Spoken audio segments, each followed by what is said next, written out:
चलो इधर देखो सब यहीं से देखो शुरू करते हैं। सबसे पहले हम लोग शुरू करते हैं, सबसे पहली चीज़ क्या है?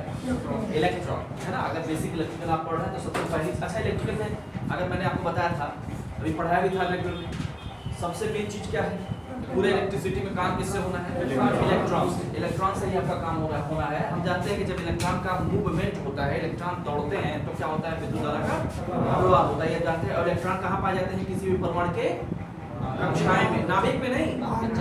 नाभिक में तो प्रोटॉन और न्यूट्रॉन पाए जाते हैं, है ना। नाभिक के चारों तरफ जो कक्षाएं होती हैं उसमें आपका इलेक्ट्रॉन क्या करता है? गति करता है ना। अच्छा, तो इलेक्ट्रॉन जो होता है, पूछा जाए इलेक्ट्रॉन क्या है, तो इलेक्ट्रॉन के कारण ही विद्युत धारा का क्या होता है? प्रवाह होता है ना, किसी भी पदार्थ में। और सबसे ज्यादा इलेक्ट्रॉन पाए जाने की प्रायिकता किसमें है? चालकों में। चालकों में सबसे ज्यादा इलेक्ट्रॉन पाए जाते हैं। और सबसे अच्छा चालक जो माना जाता है, किसको माना जाता है? चांदी। चांदी एक सबसे अच्छा चालक है। सिर्फ आप सुनते जाइए, दिमाग में एकदम बैठाते जाइए।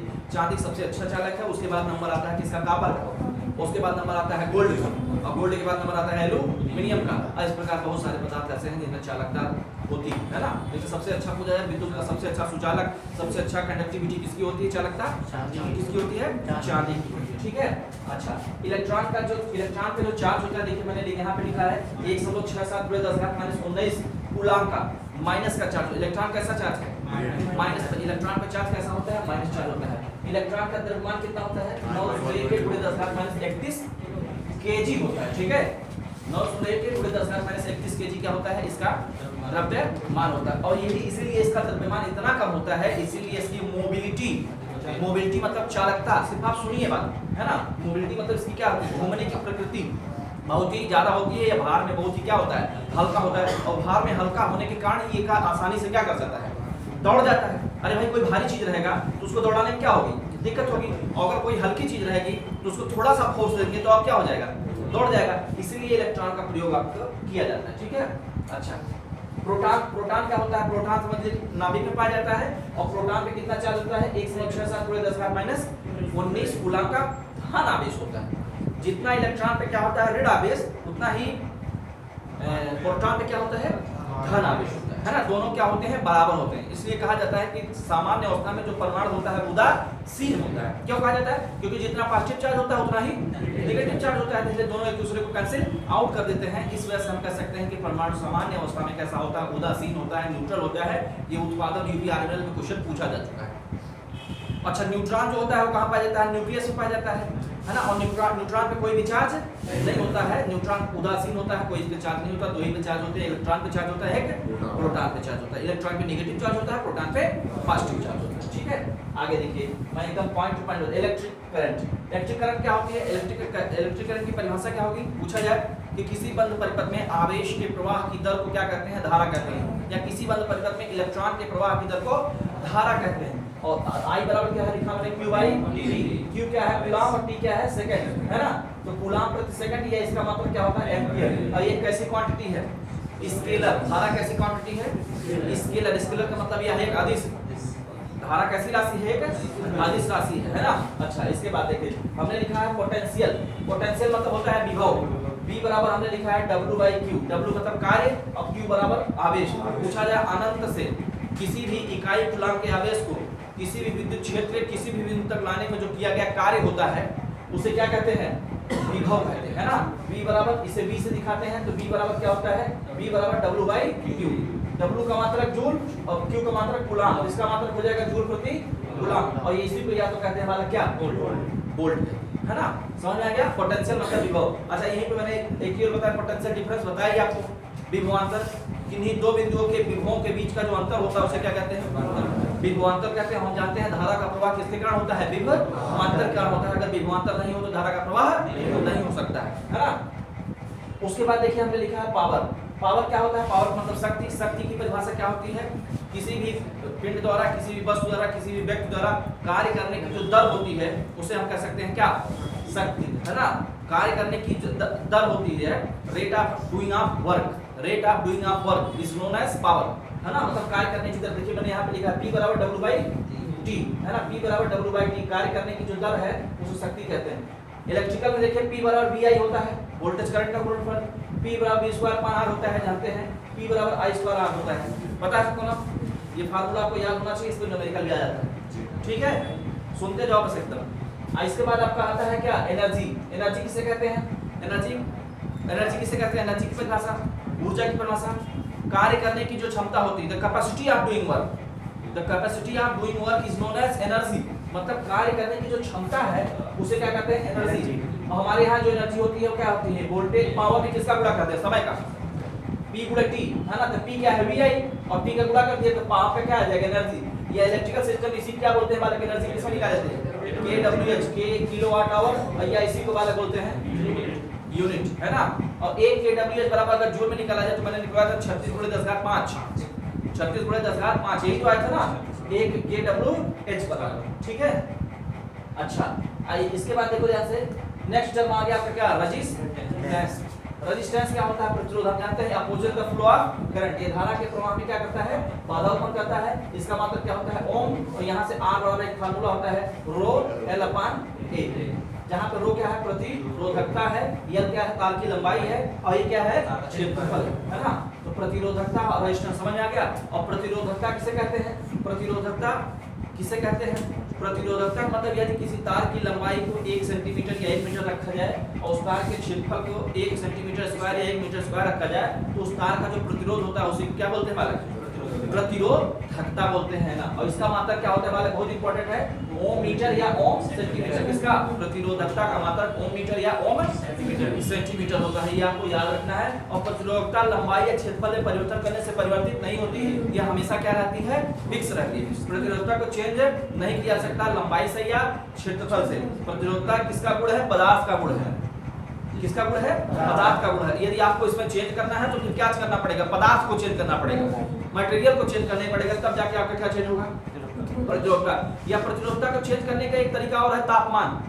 तापमान में यदि परिवर्तन किया जाए तो पदार्थ के गुण में भी क्या आ जाता है, परिवर्तन आ जाता है। लेकिन नॉर्मल कहें तो हम लंबाई या क्षेत्रफल या और किसी तरीके से हम प्रतिरोध को प्रतिरोधकता, स्पेसिफिक रेजिस्टेंस या रेजिस्टिविटी को चेंज नहीं किया सकता। That is what. अच्छा इसके बाद देखिए यहाँ से हमने लिखा है रेजिस्टेंस को अगर सीरीज में जोड़ दिया जाए, सिंपल सी बात है, तो R1। अच्छा एक चीज और यहाँ पूछ लिया जाए, देखिए यहाँ से यदि तार की लंबाई को दुगना बढ़ा दिया जाए तो बताइए प्रतिरोध पे क्या प्रभाव पड़ेगा, दुगना हो जाएगा, सीधी बात। अगर लंबाई को 4 गुना बढ़ा दिया जाए तो 4 गुना, लंबाई को 8 गुना बढ़ा दिया जाए 8 गुना, लंबाई को 16 गुना बढ़ा दिया जाए तो।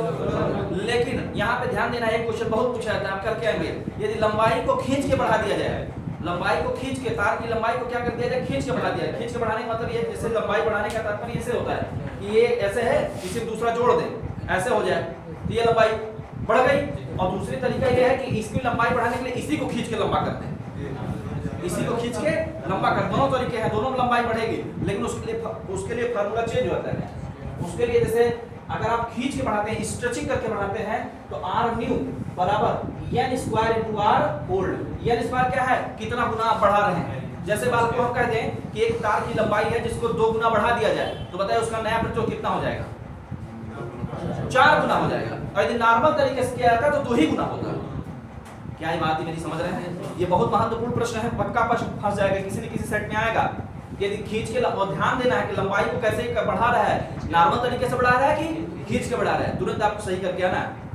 ये बात समझ में आ रही है, वेरी गुड, है ना। तो ये फार्मूला लगाना R बराबर n square into R old, और नहीं तो ये वाला फार्मूला लगाना। अच्छा उसके बाद देखिए सीरीज रेजिस्टेंस को सीरीज में जोड़ दिया जाए तो क्या करते हैं, डायरेक्ट सभी क्या करते हैं, जोड़ देते हैं, R1 + R2 + R3 dot dot. और ऐसे हम कह दिया कि कितने हैं, ये n तक है, तो ये क्या हो जाएगा, डॉट डॉट डॉट का मतलब कहां तक, n तक। तो n मान लिए, तो n का मतलब टोटल जोड़ेंगे तो क्या आ जाएगा, ये ना।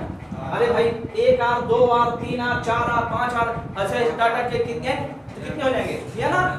तो टोटल आ जाएगा, अगर n कह दे तो ये ना। और उसके बाद देखिए पैरेलल रेजिस्टेंस, अगर पैरेलल रेजिस्टेंस दिया है तो क्या कर देंगे, 1/R1 1/R2 1/3 plus dot dot dot, इस तरीके से आप कर देंगे, है ना। सबको 1 करके कर देंगे, यदि पैरेलल दिया है और सीरीज में दिया है तो ऐसे करेंगे। ओम्स लॉ क्या होता है, आप सभी जरूर जानते हैं। Ohm's law V percentage I या V बराबर IR। लेकिन ये तब होता है, ध्यान दीजिए कि जब सभी फिजिकल कंडीशन क्या हो, कांस्टेंट हो, नियत हो, मतलब ताप दाब सारी चीजें क्या हो, नियत हो, तो जो वोल्टेज होता है वो करंट की क्या होता है, समानुपाती होता है। वोल्टेज का मतलब यहाँ क्या होता है, पोटेंशियल डिफरेंस। ये पोटेंशियल होता है ना कि, पोटेंशियल डिफरेंस होता है ना कि पोटेंशियल। ये V यहाँ पे क्या होता है, ध्यान दीजिएगा, लिखा जाता है V ही, लेकिन वो विभवांतर होता है ना कि विभव। जैसे मैं बताया था आपको शायद बहुत अच्छी तरीके से, जब विभव विभवांतर पढ़ा रहा था, एक दिन पूरा लेक्चर इसी पढ़ा दिया था, याद है? विभव विभवांतर, यहाँ पे विभवांतर होता है, विभवांतर प्रोपोर्शनल क्या होता है? धारा। ज्यादा विभवांतर रहेगा तो धारा ज्यादा होगी, और कम विभवांतर रहेगा तो धारा कम होगी। ठीक है, देखो इसको कैप्चर करने का प्रयास करो, है ना? जब रेगुलर पढ़ाएंगे तो आपको बताएंगे, लेकिन अभी आप कैप्चर करो। सिर्फ कितने दिन के लिए? 10 दिन बाद सब हो जाना, कोई दिक्कत नहीं। ठीक है, उसके बाद फिर पढ़ेंगे रेगुलर वाले में, तो भाई पढ़ेंगे जितना लिख दिया हम याद रखते ही, तो 2 महीना हम लोग पढ़ते हैं बेसिक इलेक्ट्रिकल, है ना? 1.5 महीना 2 महीना पढ़ते हैं, मतलब इसी में सारी चीज़ें लिखा रहा हूँ, है ना? उसमें भी देखिए अलग अलग चीज़ें बता रहा हूँ। देखो इसके बाद देखिए ओम का नियम आपका हो गया। किरचॉफ लॉ सब जानते हैं, किरचॉफ में 2 नियम दिया है, केसीएल एक, केवीएल। महत्वपूर्ण प्रश्न, केसीएल मतलब करंट लॉ और केवीएल मतलब वोल्टेज लॉ। सबसे महत्वपूर्ण केसीएल किस पे काम करता है? चार्ज कंजर्वेशन, आवेश संरक्षण पे, और केवीएल ऊर्जा संरक्षण पे। ये आपको याद है। केसीएल में क्या आता है? किसी संधि या जंक्शन पर समस्त धाराओं का बीजगणितीय योग क्या होता है? 0 के बराबर होता है। और केवीएल क्या है? किसी भी लूप में या मेश में समस्त विद्युत प्रवाह बलों का योग, बीजगणितीय योग, उसी लूप में समस्त वोल्टेज ड्रॉप के बीजगणितीय योग के बराबर। सिग्मा ई बराबर सिग्मा आई आर, हमने लिख दिया, सबको पता है ना? इसको बोलते हैं लूप लॉ और इसे बोलते हैं जंक्शन, है ना? इस तरीके से बोल देते हैं। इसके बाद देखिए ध्यान से, रेजिस्टेंस टेम्परेचर कोएफिशिएंट, प्रतिरोध ताप गुणांक। प्रतिरोध ताप गुणांक क्या होता है? प्रतिरोध ताप गुणांक कहते हैं कि यदि किसी भी पदार्थ के तापमान में परिवर्तन किया जाए 1 डिग्री सी तापमान में, यदि मान लीजिए किसी पदार्थ के, जैसे मान लीजिए कोई पेपर है, मान लीजिए कोई पदार्थ है, ये पता नहीं क्या है, अगर इस पे तापमान मान लीजिए इसका 20 डिग्री सी है, सपोज मान लीजिए, यदि हम बढ़ा के इसका कितना करते हैं 1 डिग्री सी, तो ये इसके प्रतिरोध में जो परिवर्तन आएगा उसे क्या बोलते हैं? प्रतिरोध ताप गुणांक। यही हमको बताता है ना? कि तापमान बढ़ाने या घटाने से, तापमान के बढ़ाने या घटाने से जो प्रतिरोध में क्या आता है? परिवर्तन आता है, वही क्या होता है? प्रतिरोध ताप गुणांक होता है ना? तो प्रतिरोध ताप गुणांक, तो ध्यान दीजिएगा, इसका मात्रक होता है प्रति डिग्री सेंटीग्रेड। बहुत इंपॉर्टेंट, अभी बता दे रहा हूँ, किसी न किसी सेट में, 8 सेट में किसी न किसी सेट में आ जाएगा। प्रतिरोध ताप गुणांक का मात्रक क्या होता है? अच्छा, इसमें से भी फिल्टर नहीं करना है, इंपॉर्टेंट में भी ये सभी क्या है? ये अब इससे ज्यादा फिल्टर क्या कर देंगे भाई, है ना? ये सभी बस एकदम ऐसे लिखे इंपॉर्टेंट। देखो प्रति डिग्री सेंटीग्रेड, ये किसका मात्रक होता है? रेजिस्टेंस टेम्परेचर कोएफिशिएंट, है ना? अच्छा देखिए, चालकों का प्रतिरोध ताप गुणांक धनात्मक होता है। आज बात कर लो, धनात्मक होना मतलब यदि चालक कोई पदार्थ है, चालक, और उसको गर्म कर दिया जाए तो उसका प्रतिरोध क्या हो जाएगा? बढ़ जाएगा। ठीक है। और सेमीकंडक्टर है जिसका प्रतिरोध ताप गुणांक ऋणात्मक होता है। क्यों होता है? ये पढ़ाऊंगा रेगुलर में, है ना? क्यों?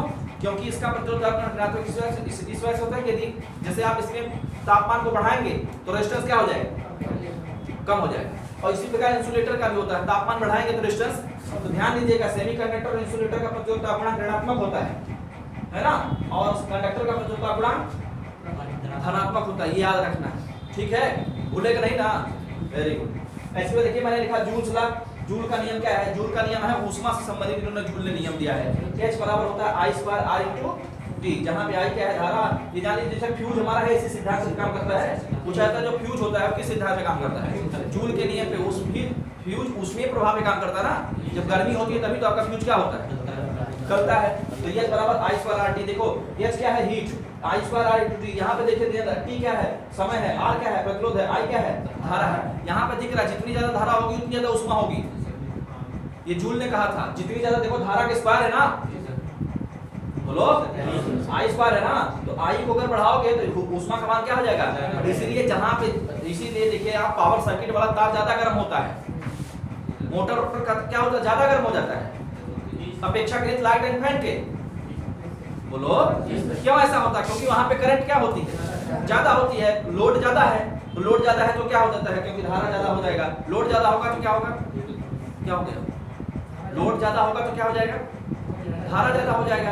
और धारा ज्यादा हो जाएगा तो इधर देखो, है ना? लोड ज्यादा हो जाएगा क्या हो जाएगा? धारा ज्यादा हो जाएगी। और धारा ज्यादा हो जाएगी तो ऊष्मा। इसीलिए अब कोई भी चीज, जैसे पंखा चल रहा है, गर्म हो रहा है, तो किसके नियम से गर्म हो रहा है? जूल के नियम से। क्योंकि जूल ने कहा है कि धारा, अभी धारा चली जाए गर्म नहीं होगी। ठीक है। इसके बाद देखिए आपका कलर कोडिंग मैंने लिख दिया। कलर कोडिंग आपको पढ़ाया था बहुत विस्तृत, हमको लगता है समझ जाओगे तुम लोग यार। कलर कोडिंग, कलर मतलब प्रतिरोध की कलर कोडिंग हम लोग करते हैं, और उसके लिए मैंने एक ट्रिक भी बताया था, इसे याद कर लेना। BB Roy Great Britain very good. BB का मतलब क्या है? ब्लैक, ब्राउन, है ना, रेड, ऑरेंज, येलो, ग्रे, कितना green, blue, violet, grey, white, इस तरीके से था। और सबका कलर 0 से कहां तक जाना है? 9 तक। 0 से 9 तक जाना है, और कलर कोडिंग कर देना है सभी, है ना। और टॉलरेंस कितना, पहला बैंड क्या बताता है बताया हूं। अगर 4 बैंड में देखा जाए तो पहला बैंड डिजिट, दूसरा बैंड डिजिट, तीसरा बैंड 10 की घात, और चौथा बैंड टॉलरेंस। गोल्ड के लिए, सिल्वर के लिए, और कोई कलर नहीं दिया, वेरी गुड। और 5 बैंड बता दो, 5 बैंड अगर है तो पहला बैंड क्या बताता है? दूसरा, तीसरा, चौथा टॉलरेंस, 10 की पावर, सॉरी 10 की पावर में कितना है, और पांचवा बैंड टॉलरेंस, वही टॉलरेंस इसमें भी रहेगा, ठीक है। और यही देखिए, अगर यही एक चीज और बताया था, यदि यही गोल्ड और सिल्वर कहाँ आ जाए? उन 4 बैंड में आ जाए, तो गोल्ड के लिए क्या होता है? 10⁻⁻1, याद है। यदि चौथा बैंड आ जाए, है ना, तो 10⁻⁻1, और सिल्वर के लिए 10⁻2। इस तरीके से हमने किया था, आपको बताया भी था। तो कलर कोडिंग तो बहुत बढ़िया हमने आपको पढ़ाया है, उम्मीद करता हूँ आप सब लोग सही कर पाएंगे, है ना। 2 दिन तो पढ़ाया था कलर कोडिंग, है ना। अच्छा, जाके देख लेना। बहरहाल मैं आपको ताजा करने का प्रयास कर रहा हूँ, ये हो गया। देखो बालक, इसके बाद यहाँ पे लिखा है बैटरी, है ना। बैटरी क्या चीज होती है? ध्यान सुनो। बैटरी किसे कहते हैं? What is battery? बैटरी को मतलब आप समझिए कि जो ग्रुप ऑफ सेलों का जो समूह होता है, उसे क्या कहा जाता है? जैसे आपने टार्च चलाया होगा, टार्च, तो टार्च में आप देखे होंगे तो पहले वाला याद करो, टार्च जो उसमें आता था, निप्पो के या उसके तमाम 4-5 सेल लगते थे ना, और जब सब लगते थे तब वो क्या होता था? जुड़ता था, है ना, तब वो जल जाता था। तो वो क्या होता था? होता ये था कि बहुत सारे सेल को आपस में जोड़ दिया जाए, तब वो क्या बन जाता है? जैसे आपके घर में बैटरी होगी, तो आप देखते नहीं होंगे, आप पता नहीं अंदर जानते कि नहीं जानते, लेकिन अंदर सब सेल जुड़ी होती है, और सभी सेल को जब जोड़ा जाता है तो वो क्या बनता है? बैटरी। पूछा जाए बैटरी किसे कहते हैं? What is battery? तो सेलों के समूह को, combination of cells is known as battery. Combination of cells is known as battery. मैंने लिखा है ग्रुप ऑफ सेल्स मतलब समूह, बैटरी कहलाएगा। अच्छा देखिए ध्यान से, बैटरी 2 प्रकार की होती है, ध्यान दीजिएगा। बैटरी 2 प्रकार की होती है, एक होती है प्राइमरी बैटरी या प्राइमरी सेल, दूसरा होता है सेकेंडरी बैटरी या सेकेंडरी सेल, है ना। यहाँ से ध्यान दीजिएगा कि प्राइमरी बैटरी क्या होती है? प्राइमरी बैटरी वो होती है बालक जिसको पुनः चार्ज नहीं किया जा सकता। प्राइमरी बैटरी होती है जो इरिवर्सिबल होती है। इरिवर्सिबल मतलब उसको आप पुनः चार्ज नहीं कर सकते। आप चाह के भी, मतलब एक बार चार्ज हो गया तो फिर वो डिस्चार्ज हो जाएगा, तो फिर उसके बाद उसको क्या कर दिया जाएगा? फेंक दिया जाएगा। उसको दोबारा यूज में आप मतलब रीयूज आप नहीं, जैसे आप मान लीजिए निप्पो वाला सेल आपका आता था, सपोज आता था कि नहीं आता था, उसमें लगा दिए। बैटरी रिमोट वाला सेल आता है ना, रिमोट में सेल लगता है कि नहीं लगता? वो डिस्चार्ज होने के बाद उसका क्या करते हो? फेंक देते हैं ना, क्योंकि उसकी एनर्जी सारी खत्म हो जाती है ना। उसको आप दोबारा चार्ज नहीं कर सकते। तो प्राइमरी सेल आप कहेंगे, प्राथमिक सेल वह सेल होते हैं, परिभाषा के अनुसार प्राथमिक सेल वह सेल होते हैं बालक जिनको पुनः चार्ज नहीं किया जा सकता, उसे प्राइमरी सेल कहते हैं। तो प्राइमरी सेल के एग्जांपल देखिए आपके ड्राई सेल। ड्राई सेल का मतलब सूखा, है ना। Dry cell, carbon zinc cell, लैग्रांजे cell, lithium cell, mercury cell, ऐसे बहुत सारे और भी हैं, बहुत सारे हैं। ये सब क्या है? अभी बता रहा हूँ, ट्रिक बता रहा हूँ। ये सब कैसे सेल है? प्राइमरी सेल, है ना। और ये सब सारे जितने भी आपको सेल दिख रहे हैं, ये पुनः रीयूज नहीं हो पाते। रीयूज का मतलब पुनः उपयोग में नहीं आ पाते, ठीक है। इसके बाद बालक देखो सेकेंडरी सेल है। सेकेंडरी सेल क्या है? सेकेंडरी सेल एक ऐसे सेल होते हैं जिनको पुनः आप क्या कर सकते हैं? पुनः आप इसे क्या कर सकते हैं? पुनः आप इसे क्या कर सकते हैं? चार्ज कर सकते हैं, है ना। पुनः आप जब चाहेंगे डिस्चार्ज हो गया तो पुनः, जैसे आपके मोबाइल में लगी बैटरी, है ना, है, उसको आप क्या कर सकते हैं? चार्ज कर सकते हैं, है ना। अच्छा, इसके बाद देखिए ध्यान से, इसका एग्जांपल 2 ही प्रकार की होती है। सेकेंडरी सेल में 2 ही प्रकार की बैटरी होती है। एक होती है अम्लीय, एक होती है क्षारीय। एक एसिड वाली होती है और एक होती है कौन सी वाली? क्षारीय, एल्कलाइन होती है।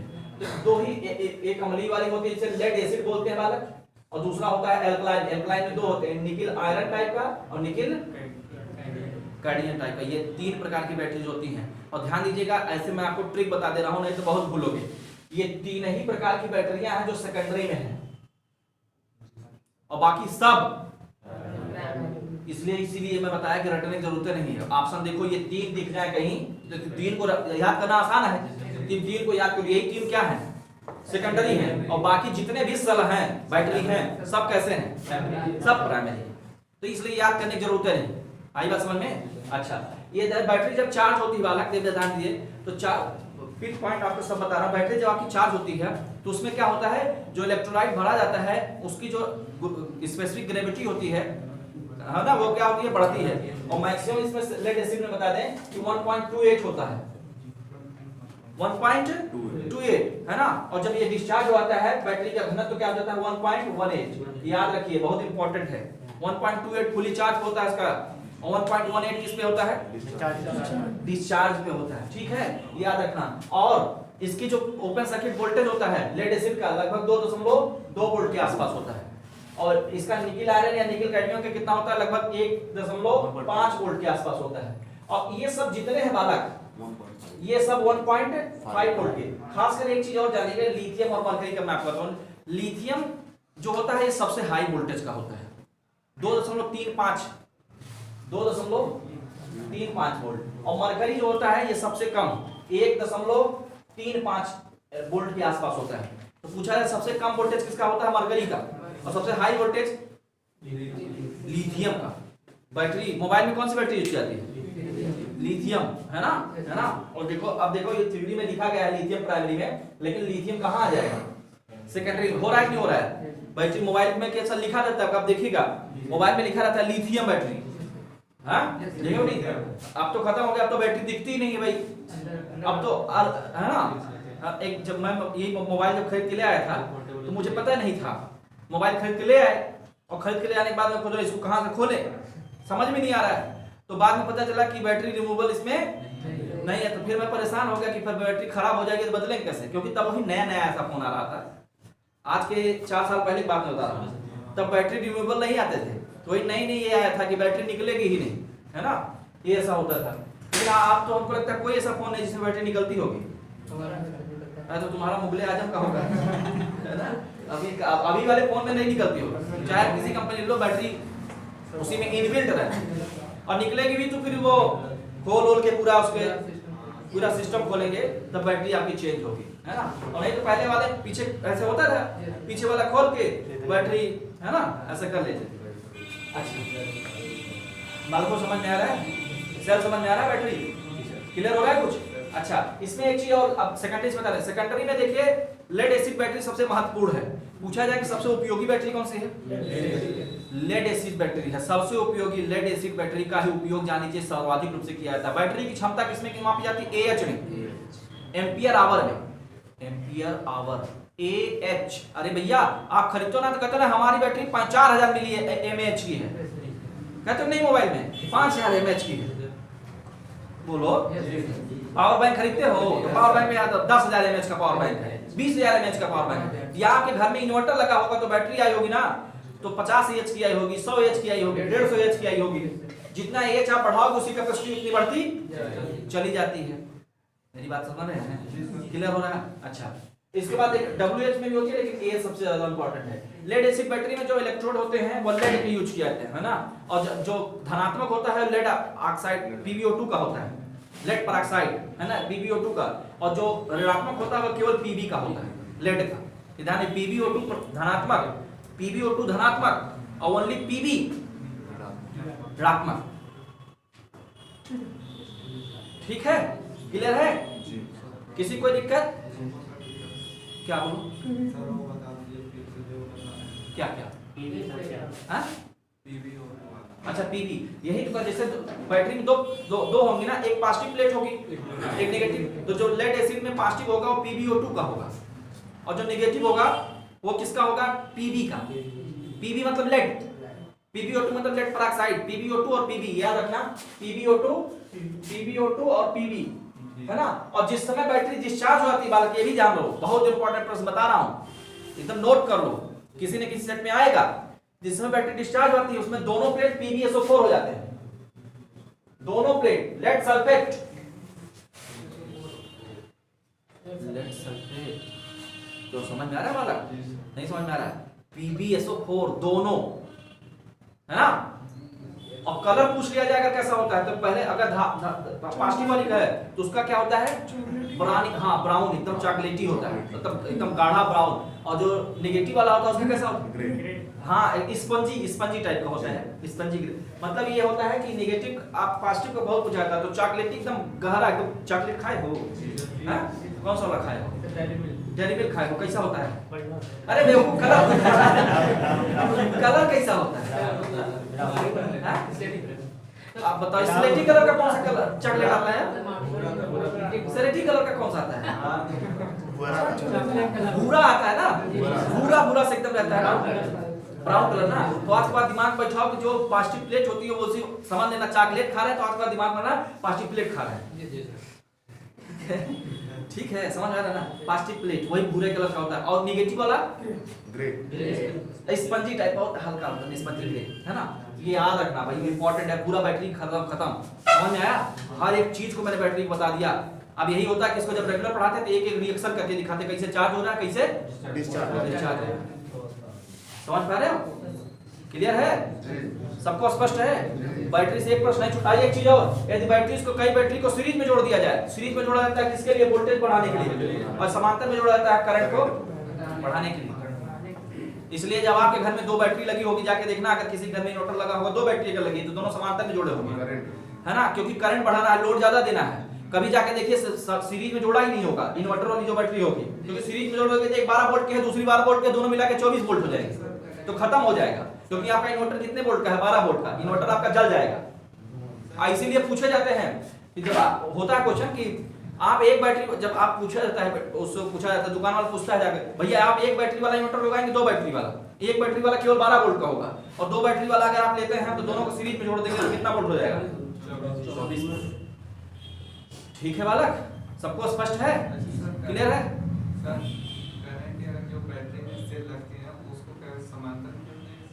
बैटरी में सेल जो लगती है, बैटरी में सेल लगती है, सभी सेल्स को एक सेल्स को सीरीज में, मतलब जो इनका जैसे ऐसे होता है बालक, कैसे बताएं हम आपको, सीरीज में भी होता है, समांतर, सीरीज में भी जोड़ते हैं, समांतर में भी जोड़ते हैं, जैसे ऐसे लगते हैं दोनों, positive negative, positive negative, positive negative, positive, ऐसे होता है।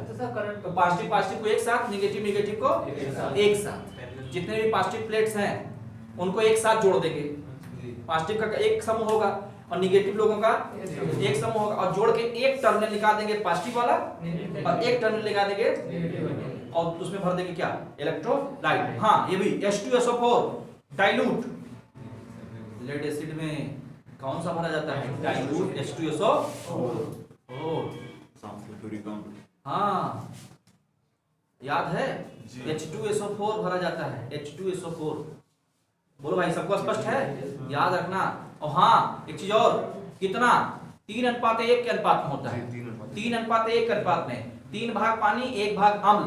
H2SO4 क्या है, अम्ल है, 3 भाग, मतलब 3, अगर हम कह दें अरे भाई घर बनाए हो, मसाला मिस्त्री बताता कि भैया 3:1 का मसाला बनाओ, 3:1 का मसाला मतलब क्या हो गया, 3 तसला बालू और 1 तसला सीमेंट, है ना। तो भैया 5:1 का मसाला बनाओ, 8:1 का बनाओ, है ना, तो यही समझ रहे हैं ना। तो 3:1 का होता है इसमें, 3:1 का मतलब समझ रहे हो, 3 पानी 1, और एक चीज और बता दें, हमेशा पानी में अम्ल को डाला जाता है, अम्ल को, जैसे अम्ल में पानी नहीं डाला जाता, पानी में अम्ल डाला जाता है।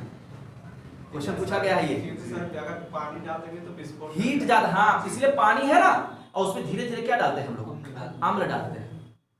क्वेश्चन पूछा गया है, ऐसा नहीं है कि अम्ल है उसमें क्या डालो, पानी, ये उल्टा हो जाएगा। पानी में थोड़ा जितने आता है 3:1 के अनुपात में, जैसे 3 गिलास पानी तो 1 गिलास अम्ल। हाँ मेरी बात समझ पाए, क्लियर है। ये सब बहुत सारे इंपॉर्टेंट प्रश्न है बैटरी से, है ना। चले आगे, किसी को दिक्कत, KOH वाला जो होता है वो भी यूज किया जाता है, इलेक्ट्रोलाइट होता है, लेकिन वो क्षारीय बैटरी में हो जाता है, क्षारीय में होता है, क्षारीय में, जैसे निकल आयरन और निकल कैडमियम में KOH होता है, और इसमें होता है H2SO4 होता है। समझ में आ रहा है, क्लियर है। आगे चला जाए, वेरी गुड। इसके बाद देखिए ध्यान से, यहाँ से यहाँ स्वरूपी इंडक्टर। इंडक्टर क्या होता है आप लोग जानते हैं, यल से इसे निरूपित करते हैं, है ना। और यदि इंडक्टर्स को सीरीज में जोड़ दिया जाए तो जैसे रेजिस्टेंस वाला होता है बालक, देखो वैसे ही इनको भी जोड़ देंगे, L1 + L2 + L3। और यदि समांतर में जोड़ दिया जाए तो 1/L1 1/L2 1/L3। भाई है, भाई किसका, रजिस्टेंस। जैसे रेजिस्टेंस वाला होता है ऐसे याद कर लो, है ना, रेजिस्टेंस ये भाई है, अभी कैपेसिटर इसका उल्टा दिखेगा, यहाँ पे उल्टा दिख जाएगा। तो आप जान लो आज बात सी बता देना कि R और L दोनों भाई भाई हैं, और C क्या है, C विपरीत, एंटी पार्टी। हाँ एंटी पार्टी, C में उल्टा होता है। और R और L में जैसे एकदम सेम है कनेक्शन, सीरीज में जोड़ते हो रेजिस्टेंस को तो सभी जुड़ जाते हैं एक साथ, वैसे ही इंडक्टर को सीरीज में जोड़ोगे तो सभी एक साथ जुड़ जाएंगे। बालक समझ में आ रहा है, क्लियर है ना, समझ में आ रहा हो तो ध्यान एकदम दो भाई, है ना, आपकी एप्लीकेशन में कितना कैसे सीट चाहिए, हाँ एक सीट चाहिए, है ना, पीसीएल में एक सीट चाहिए। चलो इधर देखो ध्यान से। इसके बाद आता है हमारा म्यूचुअल इंडक्टेंस। म्यूचुअल इंडक्टेंस क्या होता है पता है, जैसे दो इंडक्टेंस अगर सीरीज में जुड़े हैं, जैसे ये मान लीजिए एक इंडक्टर ये है, एक इंडक्टर ये है ना, और दोनों इंडक्टर इनका जो सेल्फ इंडक्टेंस होता है, सेल्फ इंडक्टेंस उसे यल से दिखाते हैं। और इन दोनों के बीच में जो होगा, जैसे सुनो मेरी बात सुनो, म्यूचुअल क्या होता है, जैसे इनकी कोई बात है ना, और एक इनकी कोई बात है, और एक ऐसी बात है जो दोनों लोगों में कॉमन है, जो दोनों लोग म्यूचुअल अकाउंट देखिए हो, म्यूचुअल अकाउंट क्या होता है, जो दो लोगों के बीच में होता है। एक अपना पर्सनल अकाउंट होता है, एक जॉइंट, हाँ एक उनका पर्सनल अकाउंट है, और एक होता है क्या म्यूचुअल। म्यूचुअल क्या होता है, दोनों लोग पैसे निकाल सकते हैं। म्यूचुअल अकाउंट है तो अक्सर लोग हस्बैंड वाइफ करते क्या कर लेते हैं, म्यूचुअल अकाउंट करा लिए। म्यूचुअल में क्या होता है कि वो भी निकाल लेते हैं पैसा, वो भी निकाल लेते हैं पैसा, दोनों आप लोग करा लेते हैं, ठीक है। तो म्यूचुअल का मतलब, म्यूचुअल शब्द ही आ गया दो लोगों के बीच में, है ना। तो ध्यान दीजिए उसे हम लोग म्यूचुअल बोलते हैं बालक। अब इधर देखिए ध्यान से, EM बराबर होता है, यदि दो कॉइल्स ऐसे देखो जुड़ी हुई हैं, इनका L1 है, इसका L2 है, बीच में जो म्यूचुअल इंडक्टेंस का EM है, तो यहां से EM बराबर होता है K√L1 एंड L2। याद कर लो, बहुत महत्वपूर्ण है, मतलब समझ लो कि एकदम बता दे रहा हूं, आउट है एकदम, समझ लो एकदम, मतलब समझ लो कि आया है। किस दिन किस तारीख को बताएं, ये आएगा 20 तारीख को 20वां नंबर प्रश्न आएगा, ठीक है। 20 तारीख को 20वां नंबर प्रश्न पहले से, ठीक है, ये आएगा, जान लो, आज के बाद जान लो, है ना। और 27 के 30वां होगा, 27 तारीख को 30वां प्रश्न होगा सेकंड वाले से, ठीक है। बता दीजिए, 19 वाले बता दीजिए। 19 वाला अभी नहीं बताएंगे, ठीक है, और बता रहे हैं 19 वाला है ना, 19 वाले भी नहीं आएगा, मैं बता रहे दूसरा आएगा। M बराबर K√L1 L2। इस पे जानते हो क्या आता है, इस पे पीछे में वो भी पूछ लेता है क्या, न्यूमेरिकल। इसे L1 L2 का मान दे दिया, M का मान पूछ लिया, ये M का मान दिया, L1 L2 का K का पूछ लिया। K क्या है, coefficient of coupling, coefficient of coupling, जैसे दो लोग कैसे आपस में जुड़े हुए हैं उसी का बोलते हैं कोएफिशिएंट ऑफ कपलिंग। तो याद कर लेना, सीधे फार्मूला पूछा जाता है, और नहीं तो इस पे न्यूमेरिकल आता है। तो देखिए आगे लिखा मैंने, इंडक्टेंस म्यूचुअल के साथ अगर दो है, और इंडक्टेंस अगर म्यूचुअल है तो सीरीज में जुड़े हैं,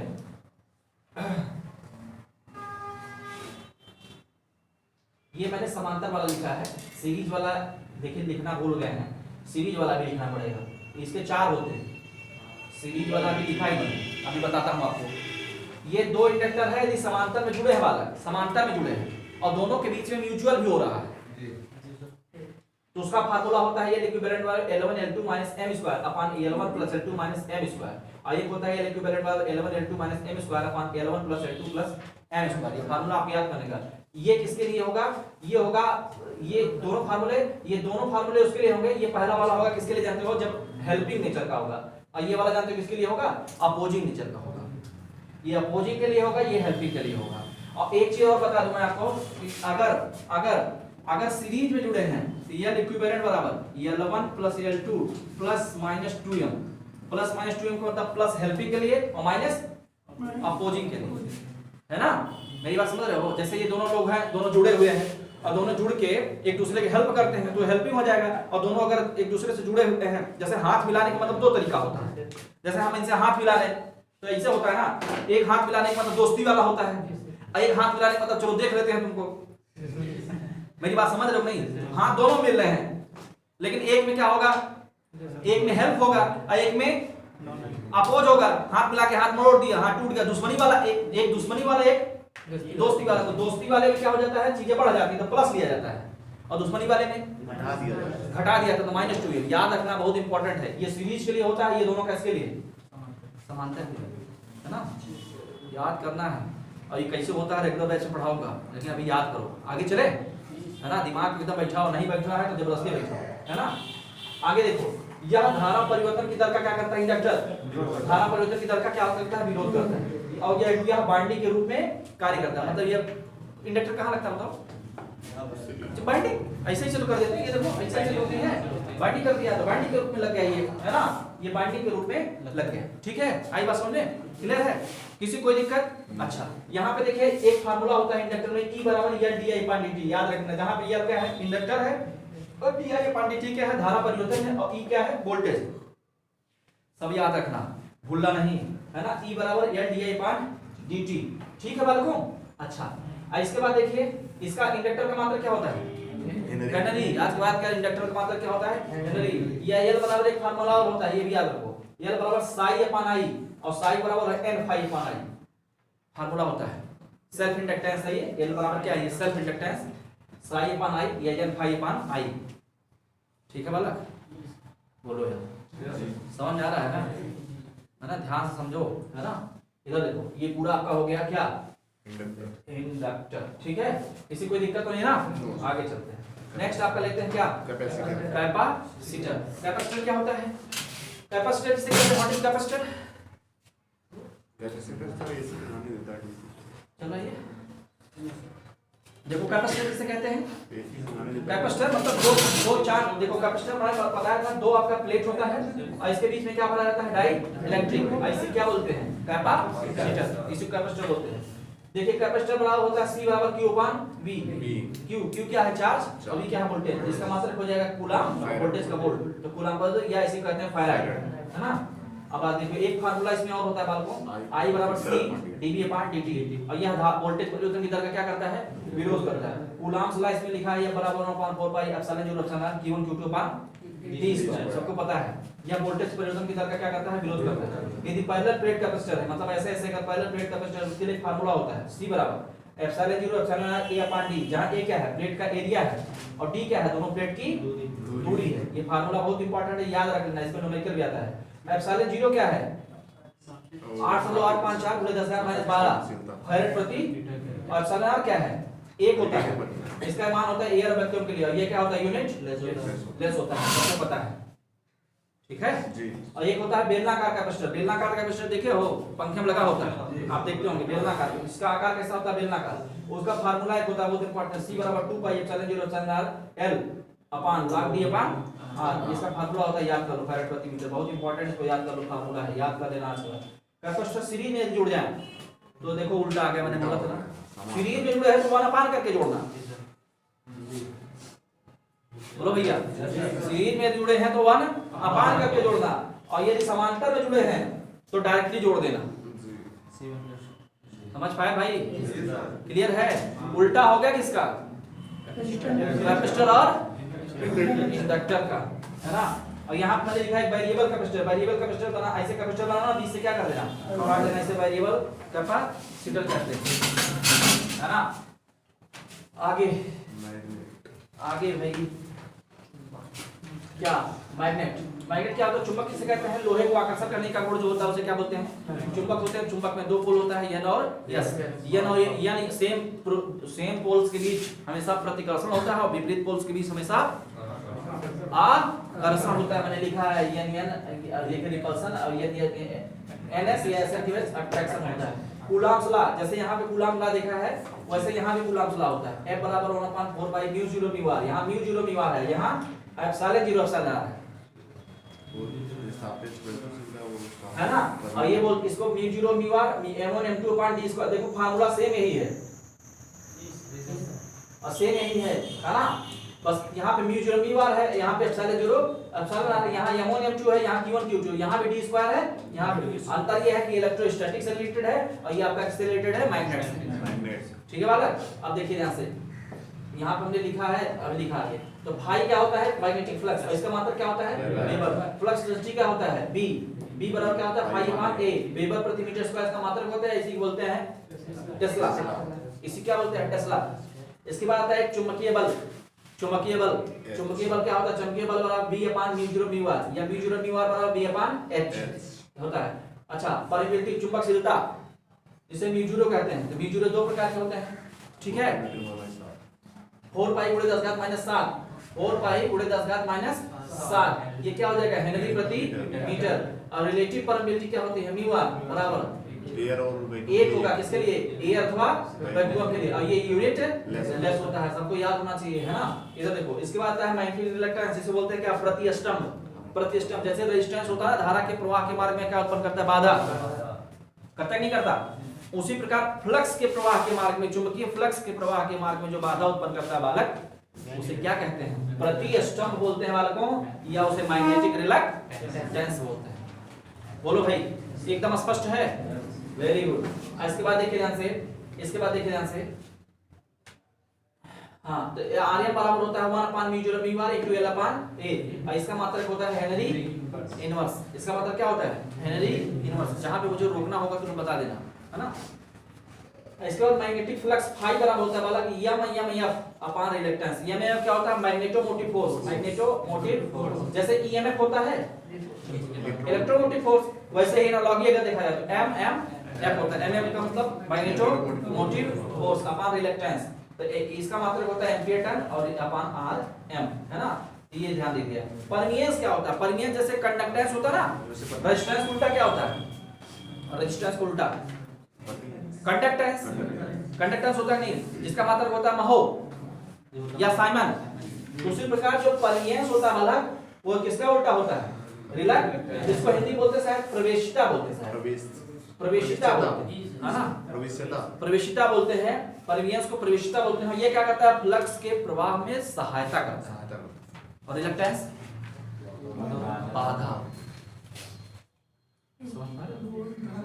क्लियर है सबको? एकदम स्पष्ट है। अच्छा, इसके बाद देखो ध्यान से, ये हो गया आपका परमियंस का। अच्छा, रिलक्टेंस का मात्रक क्या होता है? Henry inverse. उसे मैंने पूछा था ना, इसका मात्रक होगा हेनरी इनवर्स, हेनरी घात माइनस 1, है ना। इसका मात्रक होगा क्या नाम है?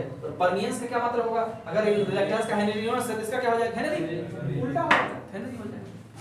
ठीक है बालकों, आगे चलें, है ना। इसको जाना वीडियो जब अपलोड करेंगे, क्योंकि बड़े जीबी का है, मैंने समय नहीं मिल पा रहा अपलोड करने का। जिस दिन अपलोड करेंगे 3-4 बार देख लोगे तो हमको लगता है ऐसे ही याद हो जाएगा, है ना। फिर जब रेगुलर पढ़ेंगे तो मजा आएगा, है ना। अच्छा, यही चीज है, देखा जाए ना, तो जैसे ये लूसेंट की तरह टू द पॉइंट एग्जाम में तो यही पूछा जाएगा ना। एग्जाम में टू द पॉइंट यही पूछा जाता है। हम रेगुलर में क्यों पढ़ते हैं? रेगुलर में यही पढ़ते हैं कि इन सब चीजों को क्या कर सकें, याद कर सकें। क्योंकि ये चीजें अगर आप ऐसे हवा में पढ़ते हैं, आपको बिल्कुल जानकारी नहीं, तो ये चीजें आपको कंटिन्यूअस नहीं याद हो पाएंगी। तो तुरंत तत्काल के लिए भले हो जाए, लेकिन कुछ दिन बाद फिर इसे आप क्या कर जाओगे? भूल जाओगे। इसीलिए तो तत्काल आपको याद कराना है कि तत्काल से याद रखो। एग्जाम का डोज है, इसके बाद भूल जाना कोई दिक्कत नहीं। रेगुलर बैच में पढ़ाएंगे तो फिर क्या हो जाएगा? सब याद हो जाएगा। याद है एकदम, सब काम टनाटन होगा, घबराओ नहीं। इधर देखो, थ्री फेज सिस्टम देखो, इधर देखो। Three phase system, single phase system होता है, क्या होता है? थ्री फेज सिस्टम 2 फेज भी होते हैं। तो यहाँ पे थ्री फेज सिस्टम सबसे महत्वपूर्ण है। थ्री फेज सिस्टम क्या होता है? जिसमें पावर होता है P बराबर √3 VI cos phi। Single phase में क्या होता है? √3 हट जाता है, केवल VI cos phi।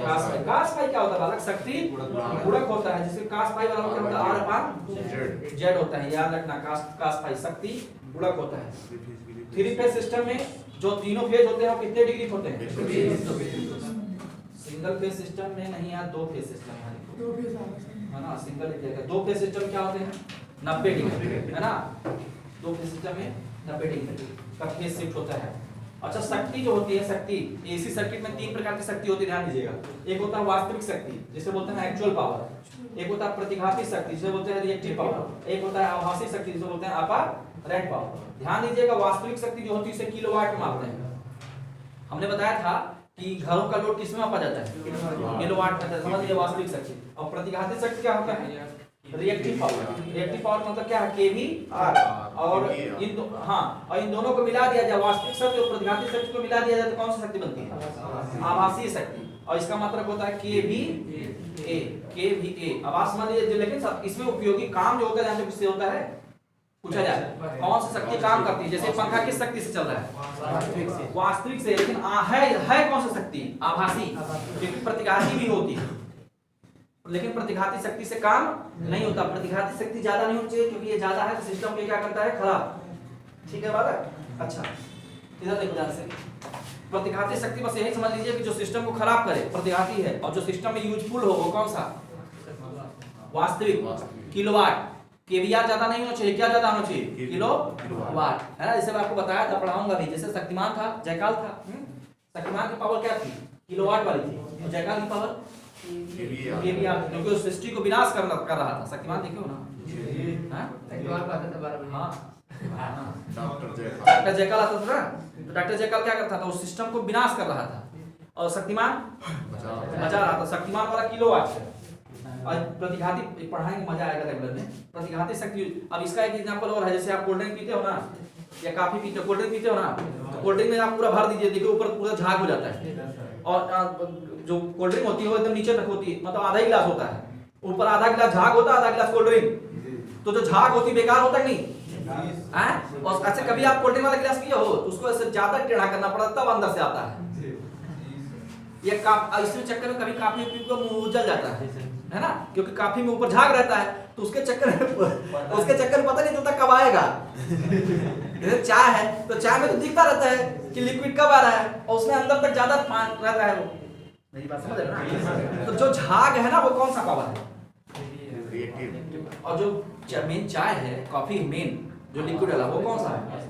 और इसी दोनों को मिला दिया, झाग और कॉफी को मिला दिया तो कौन सा पावर आ गया, आभासी, है ना। दोनों को अगर मिला दिया तो कौन सा पावर, आभासी शक्ति बनता है ना, याद रखना है। लेकिन काम जानते हो किससे होना है, यही ज्यादा होना चाहिए। ठीक है बालकों, यहाँ देखिए एक फार्मूला होता है, किलोवाट बराबर केवी गुणे cos फाई, याद कर लेना फार्मूला, किलोवाट बराबर केवी गुणे cos फाई। रेगुलर परीक्षा में पढ़ाएंगे कैसे होता है, ठीक है, मजा आएगी सब पढ़ने में, है ना।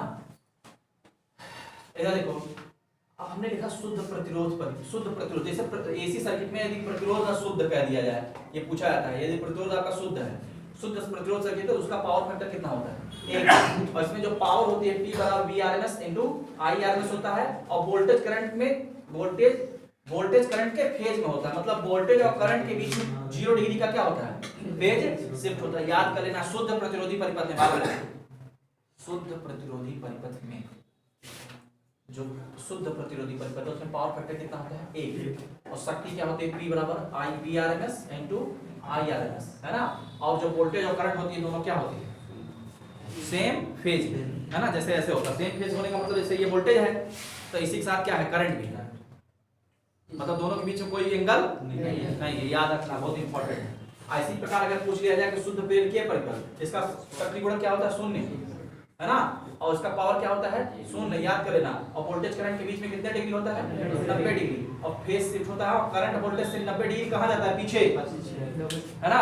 जैसे आपका ये वोल्टेज है, तो करंट इससे कहां जाएगा, 90 डिग्री पीछे, ये ऐसे होगा। देखिए मैंने ग्राफ बना दिया, इस तरीके की व्यवस्था है, ठीक है। इसी प्रकार शुद्ध धारतीय परिपथ में वोल्टेज और करंट के बीच में एंगल कितना होता है, 90 डिग्री। आई आगे होता है, और बीच से आई कहां होता है, आगे बीच से कितना डिग्री, 90 डिग्री। और पावर क्या होती है, 0, और पावर फैक्टर क्या होता है, 0।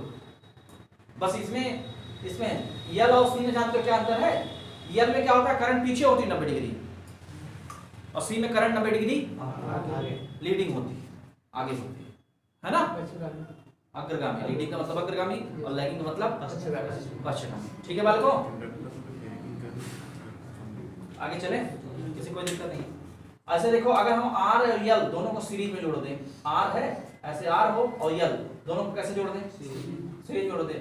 एसी सर्किट में टर्म आता है, इसे बोलते हैं बेटा प्रतिबाधा। जैसे बताओ, डीसी सर्किट में धारा का मार्ग में विरोध कौन करता है, रेजिस्टेंस। तो उसे एसी सर्किट में जानते हो, उसी को क्या बोलते हैं, जेड, इम्पीडेंस, प्रतिबाधा, बोलो।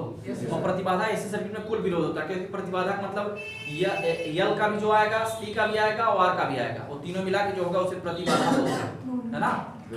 जैसे ये यल है, ये सी है, ये आर है, और तीनों को मिला दिया जाए तो एक नाम दिया जाएगा जेड। मेरी बात समझ रहे हो, क्लियर है। यल सी आर तीनों को मिला दिया तो तीनों मिलकर जो धारा के मार्ग में क्या उत्पन्न करेंगे, बाधा, उसे उसका नाम किया जाएगा जेड दिया जाएगा। और डीसी सर्किट में केवल कौन होता है, यल सी होते नहीं है क्योंकि फ्रीक्वेंसी डिपेंडेंट है, केवल आर होता है इसलिए आर लिख दिया जाता है। ठीक है बालक, तो जेड, जेड का इंपीडेंस का मतलब क्या होता है, ओम, है ना, ओम। सारे के बेवकूफ कहीं का साइमन थोड़ी होता है, साइमन किसका मात्रक होता है, चालकता का। या इसमें भी अभी आएगा जिसे बोलते हैं वाई, वाई प्रवेशिता उसे भी बोलते हैं, प्रतिरोध का प्रवेशिता ही बोलते हैं, एडमिटेंस है ना, प्रवेशिता एडमिटेंस वो जेड का उल्टा होता है। आप बता देंगे जेड इनवर्सली होता है किसके, जेड बराबर 1 वाई होता है, उसका मात्रक क्या हो जाएगा, महो या साइमन। ठीक है, इधर देखो, तो ये सीरीज में जोड़ दिया जाए तो टोटल प्रतिबाधा जो होती है R square plus XL square, है ना। एक्सएल क्या है, तो ये देखिए प्रतिघात, और एक्सएल बराबर एक चीज और ध्यान दो, एक्सएल बराबर होता है, एक्सएल बराबर होता है 2 पाई एफएल, याद करो, एक्सएल बराबर होता है 2 पाई एफएल, याद रखना है। और पावर फैक्टर क्या होता है, cos फाई बराबर r अपान z, और पावर फैक्टर एंगल कितना होता है, tan इनवर्स z अपान r, ये होता है एंगल। ठीक है, ठीक है बालकों, वेरी गुड। देखिए आरसी सीरीज सर्किट है, आरसी सीरीज है, तो उसमें क्या होगा, z बराबर r square plus xc square, यहाँ xl था, यहाँ xc है, cos फाई बराबर r अपान z इसमें भी होगा, और फाई बराबर tan इनवर्स xc अपान, सॉरी ये xc है, xc अपान r। ठीक है, ये आरसी सीरीज सर्किट हो गया। अब ये देखिए आरएलसी सीरीज सर्किट हो तो क्या कर दिया जाए, आरएलसी सीरीज सर्किट है, इसमें z बराबर क्या होगा, under root r square plus, इसमें देखिए xl xc दोनों आ गए ना, xl माइनस xc का होल स्क्वायर, cos फाई बराबर क्या होगा, r अपान z, फाई बराबर tan inverse xl minus xc upon r। कोई दिक्कत, वेरी गुड। इसके बाद देखो एक टर्म आता है सीरीज रेजोनेंस। रेजोनेंस क्या होता है जानते हो, व्हाट इज रेजोनेंस, रेजोनेंस जानते हो क्या होता है रेजोनेंस? रेजोनेंस मतलब किसी भी अनुनाद, अनुनाद नाम सुने हो, अनुनाद का मतलब क्या होता है, अनुनाद का मतलब किसी भी चीज को बढ़ाने के लिए अनुनाद कराया जाता है। जैसे जानते हो हाई स्कूल में पढ़े होगे, सेना की टुकड़ी जब पुल को पार करती है तो कहा जाता है कदम से कदम मिला के ना चलो, सुना है कि नहीं, हाई स्कूल में पढ़ा होगा, पढ़ाया था कि नहीं गुरुजी, पढ़ाए रहे होंगे ना। कहते हैं कदम, सेना कैसी चलती है, कदम से कदम मिला के ना, मतलब उनका पैर उठता है एक साथ सभी उठता है, एक साथ सभी रखते हैं, एकदम आवाज आती है। हाँ, तो क्या होता है, इसीलिए कहा जाता है कि जब पुल को पार करो तो कैसे चलो, नॉर्मल तरीके से चलो, जैसे चला जाता है, क्योंकि रिजोनेंस हो जाएगा। रिजोनेंस होने का मतलब जो पुल है वाइब्रेट कर रहा है, उसके जो कण वाइब्रेट कर रहे हैं, और एक साथ सभी लोग रखेंगे पैर इस तरीके, तो जो एक साउंड निकलेगा, अगर दोनों साउंड एक दूसरे के ऊपर सुपर इंपोज कर दे, मतलब सेना की टुकड़ी जो होता है उसके पैरों के साउंड की आवृत्ति और जो पुल के जो कण है उनकी आवृत्ति अगर दोनों सुपर इंपोज हो गए तो जानते हो पुल के क्या हो जाए, टूटने की। इसीलिए कहा जाता है कि जब सेना की टुकड़ी पुल को पार करे तो उसे कहा जाता है कि निर्देश दिए जाते हैं कि आप कदम से कदम मिला के ना चले। ये हाई स्कूल में पूछा था, टिप्पणी लिखे कि जब सेना की टुकड़ी कदम से कदम मिला के चली जाती है तो क्यों यहाँ निर्देश दिया जाता है कि कदम से कदम मिला के ना चले, क्यों कहा जाता है? तो एक उसका आंसर आता था रिजो, अनुनाद ना हो जाए, अनुनाद हो जाए पे आपका पुल क्या हो जाएगा, टूट जाएगा। तो यहाँ पे भी अनुनाद एक टर्म आता है। अनुनाद दो चीज होता है, दो काम के लिए होता है। हमारे यहाँ अनुनाद का मतलब ये जान लीजिए बालकों, बढ़ाना, और हमारे यहाँ दो ही चीज बढ़ाने के लिए है, एक वोल्टेज दूसरा करंट। तो अनुनाद का मतलब ध्यान दीजिएगा, अनुनाद सर्किट में वोल्टेज को बढ़ाने के लिए क्या किया जाता है, अनुनाद वोल्टेज, और यही सीरीज पैरेलल रेजोनेंस होगा तो क्या बढ़ाएगा, करंट, और सीरीज रेजोनेंस है तो किसको बढ़ाएगा, वोल्टेज। और इसका जो पावर फैक्टर क्या होता है, इकाई, और इसमें जो पावर होता है VRMS इनटू IRMS होता है। और जो सीरीज रेजोनेंस सर्किट होती है इसे कैसे बोलते हैं, एक्सेप्टर सर्किट, और पैरेलल रेजोनेंस सर्किट होती है इसे क्या बोलते हैं, रिजेक्टर, उसे क्या बोलते हैं, रिजेक्टर। पैरेलल रेजोनेंस सर्किट को रिजेक्टर बोलते हैं और सीरीज रेजोनेंस सर्किट को क्या, एक्सेप्टर बोलते हैं। और पावर फैक्टर क्या होता है, एक होता है VRMS IRMS, पावर होता है, वोल्टेज को बढ़ाने के लिए सीरीज का उपयोग किया जाता है, और करंट को बढ़ाने के लिए किसका, पैरेलल रेजोनेंस का उपयोग किया जाता है। रेजोनेंस का मतलब समझ रहे हैं ना, रेजोनेंस एक है, इसी के ऊपर दूसरा चढ़ जाए तो टोटल बढ़ जाएगा, नहीं बढ़ जाएगा। जैसे मेरी लंबाई जितनी है उतनी ही मेरे ऊपर कोई और चढ़ जाए तो पूरी लंबाई क्या हो जाएगी, तो मैं गिर जाऊं, नहीं गिर जाऊंगा। तो यही चीज, यही तो सेना की टुकड़ी यही कहा जाता है कि जैसे एक के ऊपर दूसरे सिग्नल को क्या करते हैं, सुपर इंपोज। ऐसे इधर देखो, यहाँ से रेजोनेंस यही होता है, जैसे ये कोई सिग्नल है, और इसी के ऊपर कोई दूसरा सिग्नल क्या हो जाए, सुपर इंपोज हो जाए, तो जो इन दोनों का जो रिजल्टेंट आएगा वो क्या हो जाएगा, बढ़ जाएगा। अरे भाई मान लीजिए ये 2 था और ये 5 है, तो टोटल जाएगा 2 गुणे 10 हो जाएगा, बढ़ जाएगा नहीं बढ़ जाएगा। इस तरह इसी को बोलते हैं क्या, एक सिग्नल का दूसरे सिग्नल पर सुपर इंपोज हो जाना, क्या कहलाता है, रेजोनेंस। और रेजोनेंस करते हैं क्या, बढ़ाने के लिए। है किस चीज को बढ़ाने के लिए? वोल्टेज और वोल्टेज को बढ़ाने के लिए किसका उपयोग? Series resonance. और करंट को बढ़ाने के लिए ठीक है बालकों, चलिए आगे। अच्छा इधर देखो यहाँ से, इसके बाद देखिए मैंने लिखा यहाँ आरएमएस वैल्यू क्या होती है? रूट मीन स्क्वायर, सबको पता है आरएमएस वैल्यू पता है ना, Vm/√2 सॉरी √2 है ना, Vm/√2। एवरेज वैल्यू का आपने किसी एसी सर्किट एसी सिग्नल का बता रहे हैं, साइनसोइडल का आरएमएस मान Vm/√2 होता है, एवरेज मान 2Vm/π होता है। और फ्रीक्वेंसी बराबर क्या होता है? 1/t। याद करें ना, फ्रीक्वेंसी किसे कहते हैं? दीपक फ्रीक्वेंसी किसे कहते हैं बताओ? आवृत्ति किसे कहते हैं? चक्रों की संख्या। किसी प्रत्यावर्ती राशि द्वारा साइनसोइडल सिग्नल द्वारा पर सेकंड लगाए गए चक्रों की संख्या आवृत्ति कहलाती है। और आवर्तकाल किसे कहते हैं? कौन? आवर्तकाल फ्रीक्वेंसी का उल्टा। देखो लिखा है फ्रीक्वेंसी का उल्टा किसे कहेंगे? एक चक्कर पूरा करने में जो समय लगा, एक चक्कर पूरा करने में, एक चक्कर कितना होता है? 360 ना, यही एक चक्कर 360। एक चक्कर पूरा करने में जो इतना समय लगा उसे क्या कहते हैं बालकों? आवर्तकाल। और एक सेकंड में जितना चक्कर लगा ले आवृत्ति। अब भारत में बालकों कितना चक्कर लगा लेता है? 50। एक सेकंड में कितना? हाँ इसीलिए छूते हैं ना तो गड़गड़ गड़गड़ काम जाते हैं, क्योंकि एक सेकंड में कितना चलने वाला है? 50। सोच लो, मजाक बात नहीं है। और हम एक सेकंड में मैकेनिकल चीजों की आवृत्ति क्या होती? कम होती है ना। हम लोग भी हिल रहे हैं, मेरी बात समझ रहे हो? हर एक पिंड किसी न किसी आवृत्ति से क्या कर रहा है? वाइब्रेट कर रहा है। आप खड़े स्थिर नहीं हो सकते। जड़त्व का नियम पढ़े हो? क्या होता है? अवस्था परिवर्तन का विरोध होता कि नहीं होता? विरोध होता कि नहीं? जो पिंड जिस अवस्था में है उसी अवस्था में अगर आप दौड़ रहे हो तो क्या चाहोगे? दौड़ते रहें। यदि आप बैठे हो तो क्या चाहोगे? इसलिए हमेशा क्या करता रहना चाहिए। अगर आप बैठ गए और 1 महीना ऐसे घर बैठ गए तो आपकी आदत क्या लग जाएगी? बैठने की आदत लग जाएगी। ये जड़त्व का नियम हमने नहीं कहा, मूवमेंट ऑफ इनर्शिया। जड़त्व का I बराबर mr²। Movement of inertia, inertia जानते हो ना। ऐसी आदत कैसी होनी चाहिए? दौड़ने वाली। तो हमेशा दौड़ते रहोगे तो हमेशा मन कैसा करेगा? हमेशा पढ़ते रहो, हैं? हमेशा पढ़ते रहो तो इनर्शिया गुड है। पढ़ते पढ़ते पढ़ते पढ़ते वही क्या बन जाएगी? आदत। फिर अवस्था परिवर्तन विरोध करोगे, पढ़ने के अलावा कुछ और मन नहीं करेगा। नहीं समझ पाए जी? एक बार एक लड़का था ना, डॉक्टर के हम गए थे, कुछ काम था। एक डॉक्टर साहब मुझे बताया कहाँ एक लड़का आया था। अब वो लड़का कह रहा था जिस प्रकार जीने के लिए भोजन और वायु की जरूरत है उसी प्रकार पढ़ने की जरूरत है। तो फिर ये तो क्या है? ये तो फिर क्या है? ये क्या हो गया? ये तो पागलपन हो गया ना। मतलब उसके दिमाग में इस तरीके से पढ़ाई घुस गई थी जिसे जिस प्रकार जीने के लिए भोजन और हवा की जरूरत है उसी प्रकार क्या पढ़ाई की जरूरत है। तो उसके अंदर क्या हो गया? फोबिया हो गया था। तो मतलब वो पागलपन हो गया था उसके अंदर। हमारे गांव में एक लोग थे ना, जैसे कि उनका दिमाग डैमेज हो गया था। ये पढ़ते पढ़ते पागलपन होता है। और रास्ते में चलते हैं ना तो A+B का और इस तरह से अपना बकते रहते हैं ना। ये एक प्रकार से पागलपन। आप 24 घंटा पढ़ेंगे? कोई पढ़ता है क्या? ये तो पागलपन हो गया है ना। ये तो पागलपन हो गया। कोई 24 घंटा खाली आपके घर में कोई शादी फंक्शन है आप पढ़ते रहो, है ना। आपका ये थोड़ी होता है, पढ़ने का तरीका कुछ दूसरा होता है। लेकिन तो वही इसीलिए उसके घर वाले जानते हो कैसे लेके आए थे। और डॉक्टर साहब मुझे बता रहे थे इलाज करवाने के लिए, मानसिक क्या करवाना? इलाज करवाना। इसीलिए कहा जाता है कि बहुत अच्छी चीज भी खतरनाक हो जाती है। पढ़ना अच्छी चीज है ना, और इतना पढ़ा दो कि डॉक्टर के यहाँ चले जाए, गड़बड़ हो जाएगा ना। पानी वानी है किसी के पास में?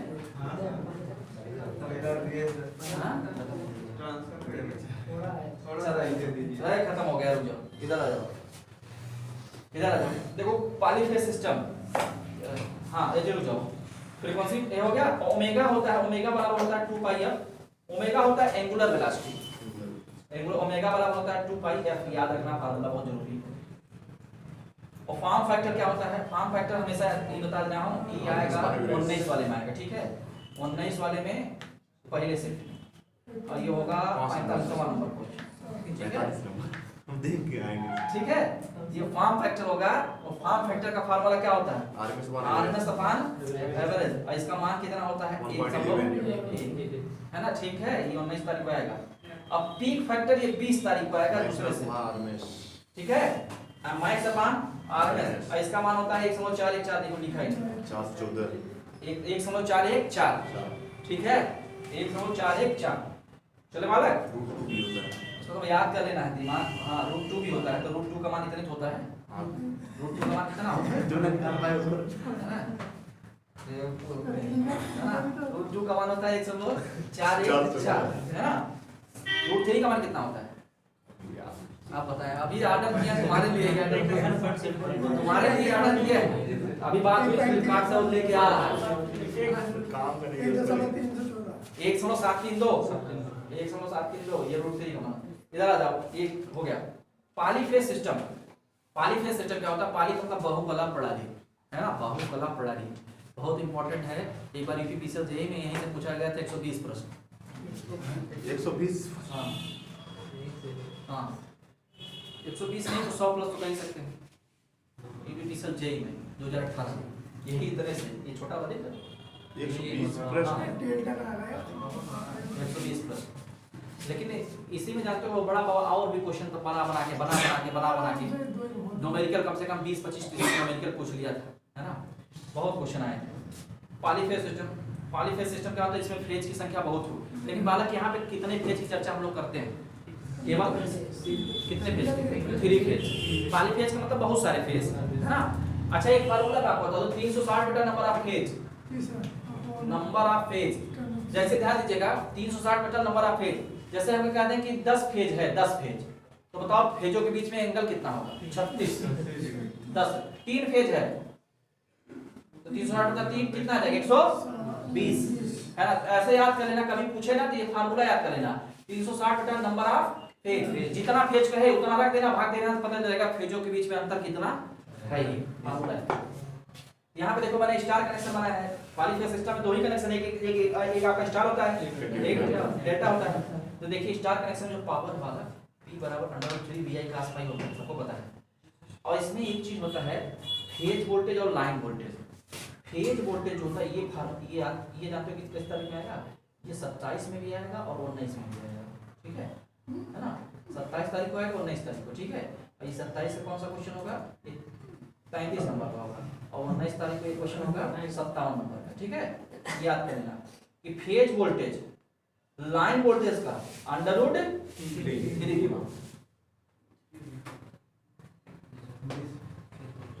ठीक है। ये लिख रहे हो ना, क्लियर है? इसको याद करना।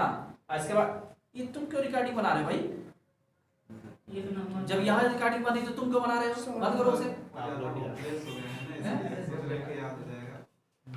अभी इस पे देखना ना, अभी इस पे और देखो इधर देखो, IL बराबर IP, ये आएगा 28 में और 20 में आएगा, ठीक है। 28-20 में आएगा।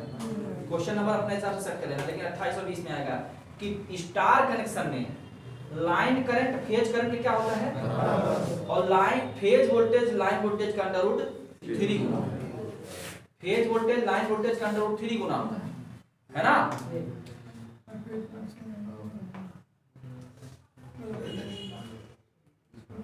ये उल्टा लिख दिया बाबा, ये उल्टा लिख दिया है, ये उल्टा लिख दिया भाई। VL बराबर उल्टा लिख दिया भाई, VL बराबर √3 VPH होता है। सही करो भाई, सही करो अपने वाले में, उल्टा लिख दिया।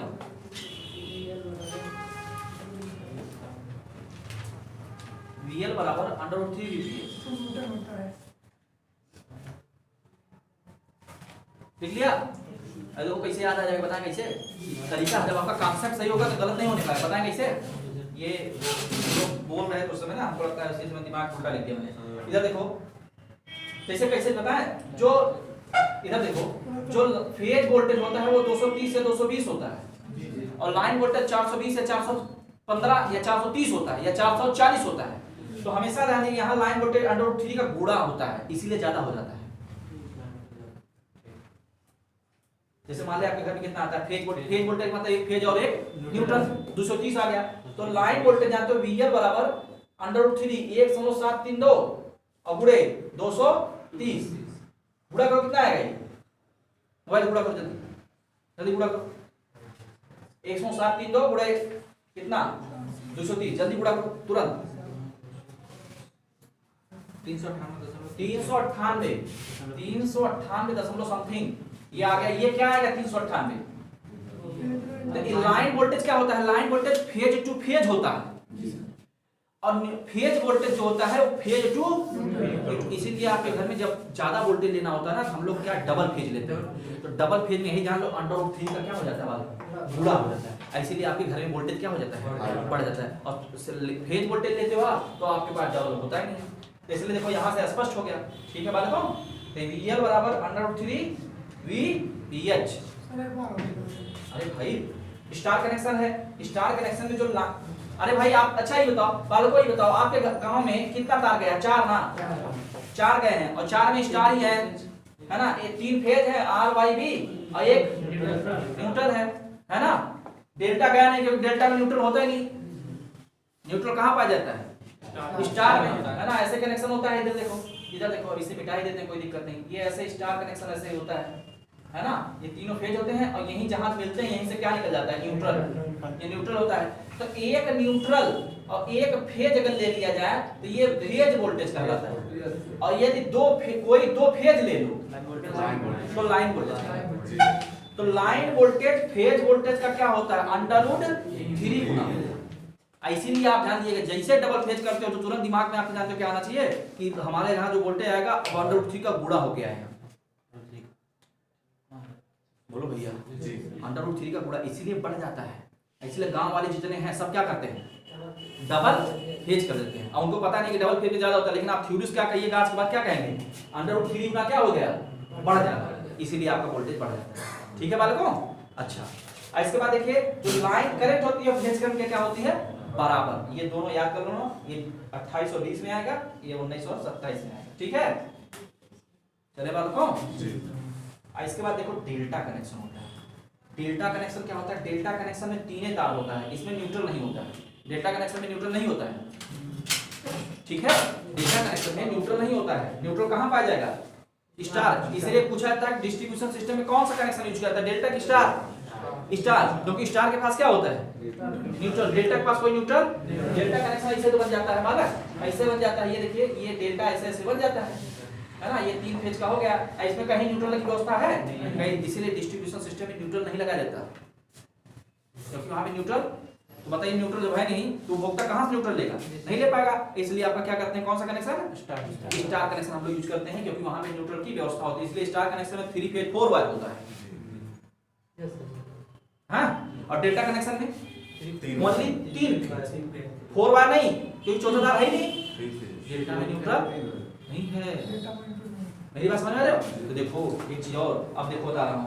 अब ये पावर होता है √3 VI का, भाई ये सबको पता है। दोनों में पावर ऐसे ही है। VL बराबर VPH होता है, मतलब इससे बराबर होते हैं। लाइन वोल्टेज फेज वोल्टेज क्या होता है? बराबर होता है, कोई दिक्कत नहीं।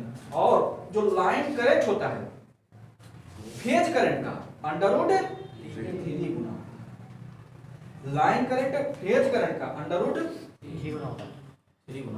यहाँ वोल्टेज 3 गुना होता है लाइन, और यहाँ ठीक है बालक, समझ में आया?